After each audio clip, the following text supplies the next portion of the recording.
This tag window officially opened on Tuesday, meaning the Cowboys can officially place that tag on Dak Prescott for a second season. Yesterday, here on this program, Marcus Spears had this to say about the standstill between the team and the player. I'm so sick of hearing people say they want to get it done. You know what? I wanted to marry my wife, G. You know what I did? I put a damn ring on her finger. I wanted nice suits. So I told Jay Hilburn, make big suits for big dudes that fit and doesn't look like sheets on us. And you know how I got them? I went out and did them. The Dallas Cowboys and Dak Prescott have been going through this song and dance for too damn long. Now it's about what Dak Prescott wants, period.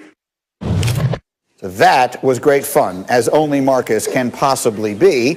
But there is obviously also a lot of reality in what he is saying. That was actually, that rant started because I said, you know, we can point out all the reasons this deal hasn't gotten done, and yet when you add them all together, every team manages to get their franchise quarterback signed despite those things. So, Diana, I ask you again, as I have every day for 2 years, where do we stand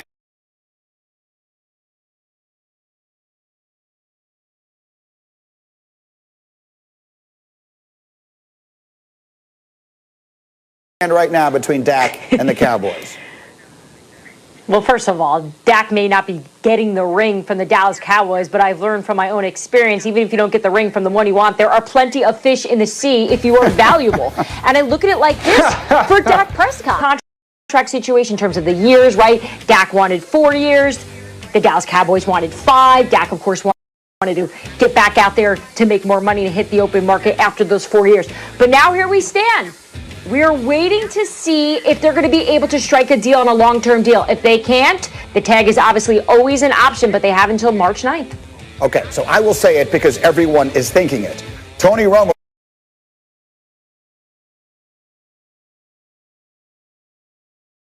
didn't ever win Jerry Jones a Super Bowl, and I remember when Tony Romo signed a contract that made him the highest paid player in the National Football League. He did that as a player before he did it as a broadcaster. So the idea that he needs to win a Super Bowl to get the money from Jerry Jones, candidly, is ridiculous. That said, Dan Orlovsky, what should happen here?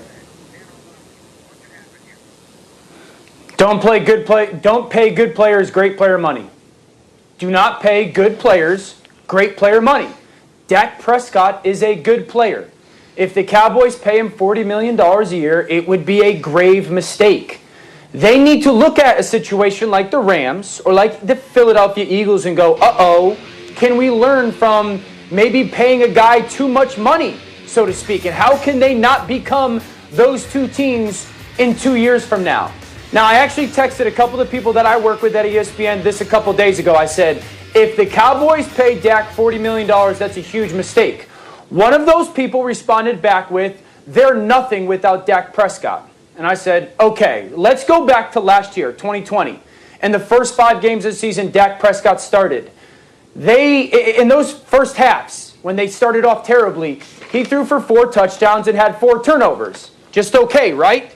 And then in the second half, when they were down multiple scores, he threw for 1,000 yards. That sounds like a little bit of a stat padding situation, right? Well, then let's go back to 2017 through 2019, because let's look at what the Cowboys are with Dak Prescott as a 3-year period.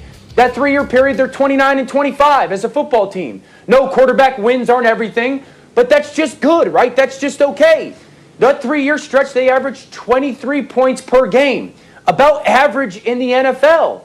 Last year, they were 6-10 without him. They were 8-8 the year before with him.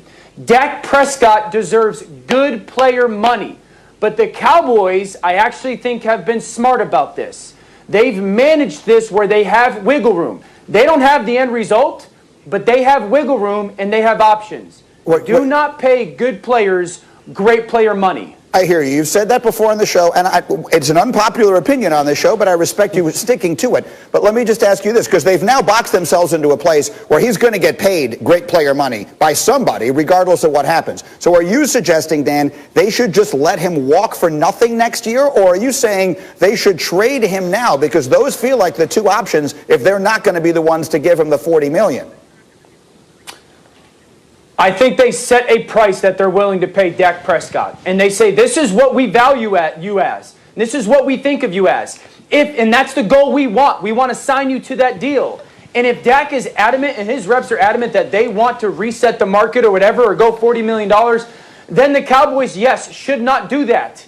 Because we know with 20% of their salary cap, I need someone to point to me the moment where Dak Prescott has taken this decimated roster or been in the MVP running or balled out at such a level where you go, yeah, we see it. He's been a good player, but not 20% worth of your cap. And so if they're going to sit there and say, we want $40 million a year just because it's the next move in the quarterback market, then yes, the Cowboys should go, then we've got to look at other options, whether it's a sign and trade or draft a guy, that's their decision. But don't get into that situation where you all of a sudden 2 years from now go, our roster is depleted and the quarterback isn't what we thought he was. Right. The floor this year is $38 million, though. You see it on your screen. That's what the franchise tag is worth, regardless of what else happens. Quick reaction, Chris Canty. Yeah, I'm with Marcus Spears on this one, and I hear what Dan is saying in terms of the strategy with the contract, but when you're going to execute that type of strategy and draw a line in the sand, you probably should have done that 2 years ago if you're Jerry Jones. Right now, Dak Prescott has all the leverage, and typically